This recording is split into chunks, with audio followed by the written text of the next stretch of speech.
สวัสดีทุกคนด้วยนะครับผมอยู่หัวอควานะครับจาก Channel ควา00คลิปนี้นะครับจะเป็นคลิปแจ้งข่าวเกี่ยวกับแอนิเมชัน The Movie เรื่องรักไร้เสียงนั่นเอง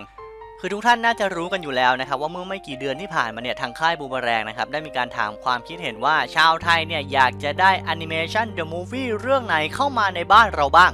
โดยหนึ่งในตัวเลือกนั้นนะครับก็มีเรื่องรักไร้เสียงด้วยนั่นเอง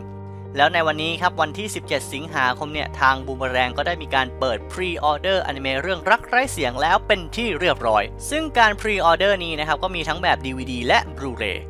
โดยถ้าคุณจองแบบบลูเรย์นะครับเขาก็จะแถมโปสการ์ด Limited Edition ให้ด้วยจำนวน15ใบด้วยกันฉะนั้นนะครับใครอยากได้โปสการ์ดก็รีบๆจองกันหน่อยนะครับเดี๋ยวของจะหมดซะก่อนส่วนช่องทางในการจองนะครับก็มีหลากหลายช่องทางด้วยกันไม่ว่าจะเป็นอินบ็อกซ์เพจบูมเบอแรงจองผ่านเว็บจองผ่านไลน์หรือถ้าบ้านใครอยู่ใกล้ร้านบูมเบอแรงก็เดินเข้าไปจองที่ร้านกันได้เลยระยะเวลาในการจองนะครับก็ตั้งแต่วันที่17สิงหาคมถึงวันที่31สิงหาคมนั่นเองโดยรายละเอียดตรงนี้ที่ทางเพจประกาศนะครับผมจะทิ้งลิงก์เอาไว้ที่ด้านใต้คลิปนะครับผมไปอ่านเพิ่มเติมกันได้เผื่อผมพูดไม่เคลียร์อะไรยังไงหรือถ้าใครไม่อยากจองนะครับผมอยากได้ของเลยเขาก็จะเริ่มวางจำหน่ายวันที่21กันยายนนะครับก็รอซื้อกันได้และสำหรับคลิปนี้ก็คงมีแค่นี้ครับผมเจอกันอีกทีคลิปหน้าครับบาย